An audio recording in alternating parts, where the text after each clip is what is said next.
नमस्कार दोस्तों, मैं हूं लोकेंद्र सिंह और क्राइम तक में आपका बहुत बहुत स्वागत है। और मेरे साथ कैमरे पर हैं सुरभि।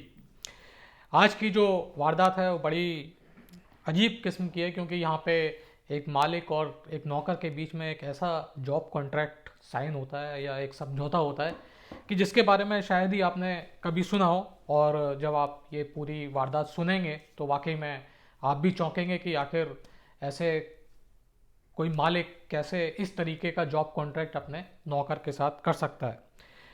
ये जो वारदात है ये साल 2019 की है और जगह है गुजरात का शहर अहमदाबाद।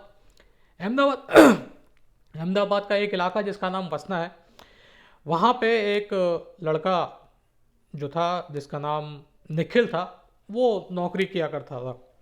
और नौकरी निखिल ने जो शुरू करी थी वो अक्टूबर 2018 से शुरू करी थी। और ये जो फर्म थी ये बेसिकली जो शादियां होती थी उसमें डेकोरेशन का काम किया करती थी। लंबी चौड़ा काम था इस फर्म का।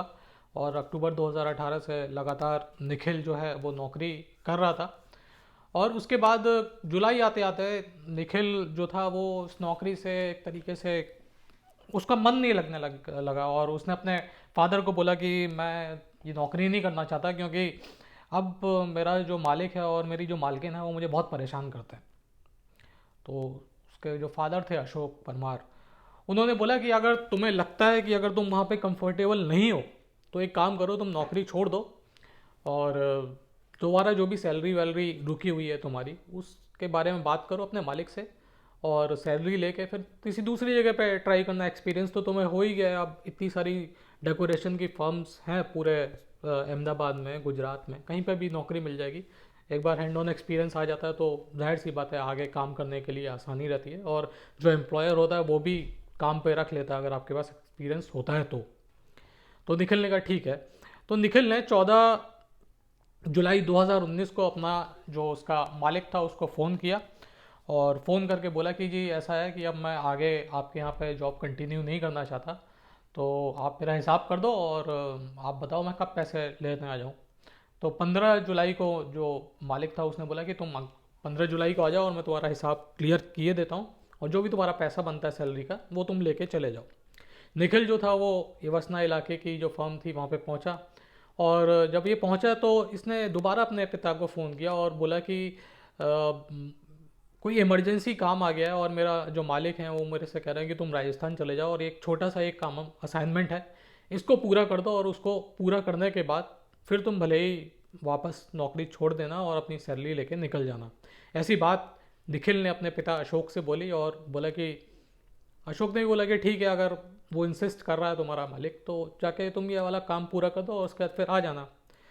ये सब कोई बात हुई थी 15 जुलाई को। और 15 जुलाई को जब ये बात हुई उसी दोपहर के आसपास ये बात हुई थी। और 15 जुलाई को ही शाम को निखिल का जो मालिक था, जो इसका एम्प्लॉयर था, उसका फ़ोन अशोक परमार यानी निखिल के पिता के पास आता है और वो बताता है कि आपका जो लड़का है निखिल, उसने हमारे ऑफिस में खुदकुशी कर ली है। अब जो परिवार था वो एकदम सदमे में आ जाता है कि अभी अभी तो बच्चे से बात हुई थी और एकदम खुदकुशी की खबर आ गई। अब मौके पे पहुंचती है, मौके पे ये लोग पहुंचते हैं, पुलिस भी आती है, पोस्टमार्टम वगैरह होता है और देखते हैं कि पोस्टमार्टम रिपोर्ट में भी कोई फॉल्स प्ले नहीं आता और मामला जो है वो आया गया हो जाता है। लेकिन जो निखिल की मौत होती है वो एक तरीके से रहस्य बन जाती है, क्योंकि वो हंसता खेलता हुआ अपने घर से गया था और हिसाब करने के लिए गया था। और उस बीच जो मालिक था वो बोल रहा था कि तुम एक दिन के या 2 दिन के टूर पे चले जाओ, और अचानक ही शाम को ये फ़ोन आ जाता है कि लड़के ने जो है खुदकुशी कर ली है। तो जो पिता अशोक थे वो कन्विंस नहीं थे, कि उनको लगता था कि कुछ ना कुछ ऐसी चीज़ ज़रूर हुई है कि निखिल ने खुदकुशी करी है, क्योंकि पोस्टमार्टम रिपोर्ट बिल्कुल साफ़ सुथरी थी। पोस्टमार्टम रिपोर्ट में कोई भी स्ट्रगल या वो इस तरीके का साजिश का कोई इशारा नहीं कर रही थी पोस्टमार्टम रिपोर्ट। उसमें साफ सुथरा था कि फांसी लगा के खुदकुशी करी है और फांसी भी खुद ही ने लगाई है, किसी ने जोर ज़बरदस्ती नहीं करी उसके साथ। लेकिन तब भी काफ़ी जो दिमाग था अशोक परमार निखिल के पिता का वो चल रहा था कि कोई ना कोई तो सुराग होगा जिससे मालूम चले कि मेरे बेटे की मौत की वजह क्या है। और इसी सुराग को पता करने के लिए उन्होंने, और ये उनके दिमाग में चल भी रहा था, लेकिन ये एक इत्तेफाक है कि निखिल के जो भाई बहन थे एक का नाम संजय था, एक निशा था।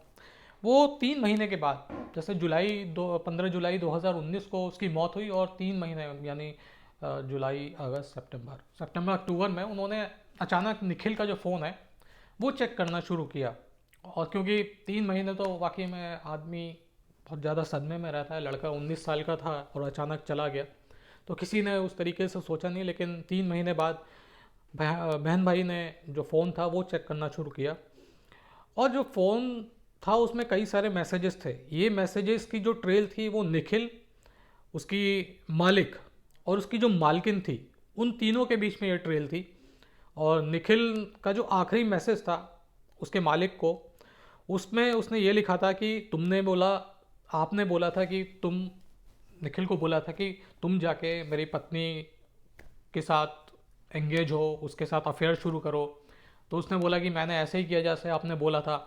फिर आपने बोला कि मेरी पत्नी के साथ आप इलिसिट रिलेशनशिप भी बनाओ, मैंने आपने जो बोला था वैसा किया। लेकिन अब जब आप बोल रहे हो कि मैं आगे जो आप ये बोल रहे हो कि अब तुम्हें कोई रिलेशन मेरी पत्नी के साथ नहीं रखना, और आपकी जो पत्नी है वो दूसरी तरफ से मेरे ऊपर दबाव बना रही है कि मुझे रिलेशन रखने हैं, ऐसे में मुझे लगता नहीं है कि मेरा जीने का कोई फ़ायदा है। और दूसरी बात ये है कि आप लोगों ने मुझे गुलाम की तरह से ट्रीट किया, पिछले 10 महीने से मेरी जो ज़िंदगी है वो आपने नरक बना के रखी हुई है। इस तरीके के मैसेजेस जो थे वो पढ़ने को मिले। साथ ही कुछ मैसेजेस निखिल और जो उसकी मालकिन थी, यानी जो एम्प्लॉयर था उसकी पत्नी थी, उसके बीच में भी इस तरीके के मैसेजेस थे। अब ये मैसेजेस, ये मोबाइल फ़ोन जो था वो एक तरीके से पूरा एक प्लॉट का खुलासा कर रहा था कि निखिल की जो खुदकुशी थी उसकी क्या वजह थी। और एक सवाल जो घूम रहा था बार बार उसके परिवार के दिमाग में, उसके पिता के दिमाग में, कि आखिर 19 साल का लड़का अचानक खुदकुशी क्यों कर सकता है, उसका जवाब उसके मोबाइल फ़ोन से मिला। अब जो एम्प्लॉयर था उसको बुलाया गया और उससे पूछताछ की गई कि भाई क्या है। तो उसने कबूल किया कि हाँ, मैंने निखिल को अक्टूबर 2018 में हायर किया था, और मैंने ही उसको इंसिस्ट किया था कि वो मेरी पत्नी के साथ जाके अफेयर पहले करे। और जब उससे बताया गया, निखिल ने बोला कि मेरा इस तरीके से अफेयर हो गया, तो उसने बोला कि तुम अब उनसे साथ मतलब कि इलिसिट रिलेशनशिप बनाओ। इस तरीके की बात उसके एम्प्लॉयर ने करी। अब पुलिस को जाहिर सा पूछना था कि ऐसी क्या वजह थी कि तुम इस तरीके से करना चाहते थे, या अपने जो तुमने लड़का रखा हुआ था 19 साल का, इतना छोटा लड़का, उसके साथ उससे तुम ये सारे काम करवाना चाहते थे। तो एम्प्लॉयर जो था उसका ये कहना था कि मुझे अपनी पत्नी के कैरेक्टर पर शक था, और मैं एक तरीके से उसका टेस्ट लेना चाहता था। और ये टेस्ट लेने के लिए मैंने निखिल को राज़ी किया, और जब निखिल राज़ी हो गया तो मैंने उसको बोला कि इस तरीके से तुम्हें काम करना है। लेकिन जब बात इतनी ज़्यादा बढ़ गई कि दोनों के बीच में, निखिल और पत्नी के बीच में फिजिकल रिलेशनशिप बन गए, तब उसे लगने लग गया कि ये तो मामला बहुत आगे बढ़ गया। अब वो एक तरफ निखिल को तो मना करता था कि अब तुम्हें आगे नहीं बढ़ना, लेकिन दूसरी तरफ उसकी जो पत्नी थी वो निखिल के ऊपर प्रेशर डालती थी कि नहीं, ये जो रिलेशन हैं जो हम लोग के बीच में बन गए उसको कंटिन्यू करो। और उसके साथ बहुत गाली गलौज और बाकी बहुत बुरा बर्ताव उसके साथ, निखिल के साथ किया जाता था। तो एक तरफ, और यहाँ तक कि केस में फंसाने तक की धमकी दी जाती थी। तो दोनों तरफ से निखिल जो था फंस चुका था। जो मालिक था वो बोलता था कि नहीं, तुम्हें आगे रिलेशनशिप नहीं रखने। जो मालकिन थी वो बोलती थी कि तुम्हें रिलेशनशिप रखने हैं। और मालिक जो था वो ये भी नहीं बताना चाहता था। निखिल ने कहा कई बार कि मैं ही बता देता हूँ मालकिन को कि आपने बोला है इस तरीके से करने के लिए, लेकिन उस पर भी वो दबाव डालता था कि नहीं, तुम्हें घर में इस तरीके से नहीं बताना। और ये जो निखिल का एम्प्लॉयर था ये बेसिकली अब फंस गया था, ये भी खुद फंस गया था कि इसने ये सारे चीज़ें कर तो ली, लेकिन अब वो अब किस मुंह से अपनी पत्नी को बताए। तो अब पत्नी के सामने राज खोलना भी नहीं चाहता था कि मैंने ही इंसिस्ट किया था इस लड़के को इस तरीके से करने के लिए। और दूसरी तरफ जो निखिल था उसके लिए ऊपर ये दबाव बना रहा था। तो दोनों तरफ से मेंटल प्रेशर जो था निखिल के ऊपर इतना ज़्यादा पड़ रहा था कि जिस दिन 15 जुलाई को ये वहाँ पे पहुँचा, उस दिन भी यही सारी बातें हुई। और निखिल ने बोला कि मुझे ये नौकरी छोड़नी है। तो वो कह रहा था कि तुम नौकरी तो छोड़ दो, लेकिन आगे से तुम मेरी पत्नी से नहीं मिलोगे। दूसरी बात यह कि जो उम्र थी वो बहुत टेंडर थी, यानी 19 साल का एक लड़का और ये जो एम्प्लॉयर था, ये दोनों, ये एम्प्लॉयर जो था वो 45 साल का था, उसकी बीवी जो थी वो 25 साल की थी, तो उससे तो काफ़ी बड़े थे। तो दोनों तरफ से दबाव पड़ रहा था और इस तरीके के जो रिलेशनशिप बने थे वो अपने जाके घर पे भी नहीं बता सकता था कि इस तरीके की गलती मेरे से हो गई। तो वो अंदर ही अंदर बहुत ज़्यादा घुट रहा था।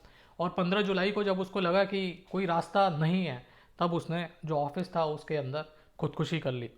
तो इस मामले में बैटमैन 2 सुसाइड इन दोनों के ऊपर लगाया गया और दोनों को जो है गिरफ्तार करके जेल भी भेजा गया। लेकिन बैटमैन 2 सुसाइड की सज़ा मेरे ख्याल से, जितनी मुझे याद आ रही है, वो 6 साल या 9 साल होती है। तो ऐसे केसेस में जमानत मिल जाती है, क्योंकि अगर 302 का यानी हत्या का मामला हो या 307 का मामला हो, वहाँ पे थोड़ा जमानत लेने में मुश्किल होती है। लेकिन अबैटमेंट 2 सुसाइड के केसेस ऐसे होते हैं कि साबित कर पाना बड़ा मुश्किल हो जाता है कोर्ट में, और इसी ग्राउंड पे कि बेनिफिट ऑफ डाउट जो रहता है, उसी ग्राउंड पे जो है ज़मानत मिल जाया करती है ज़्यादातर, जब तक कि बहुत ज़्यादा ठोस सबूत ना हो। हालांकि इस मामले में जो मोबाइल है और मैसेजेस हैं वो मौजूद हैं, लेकिन तब भी कुछ ग्राउंड्स ऐसे होते हैं जहाँ पे जब आप कोर्ट में इस तरीके के एविडेंसेस पेश करते हो तो बड़ी सारी चीज़ें होती हैं जो कोर्ट कंसीडर करता है और उसी ग्राउंड्स पे किसी को बेल ना देना और बेल देना तय करता है। तो आज के लिए फ़िलहाल इतना ही, फिर आपसे मुलाकात होगी, तब तक के लिए अपना ख्याल रखिएगा। जय हिंद, जय भारत।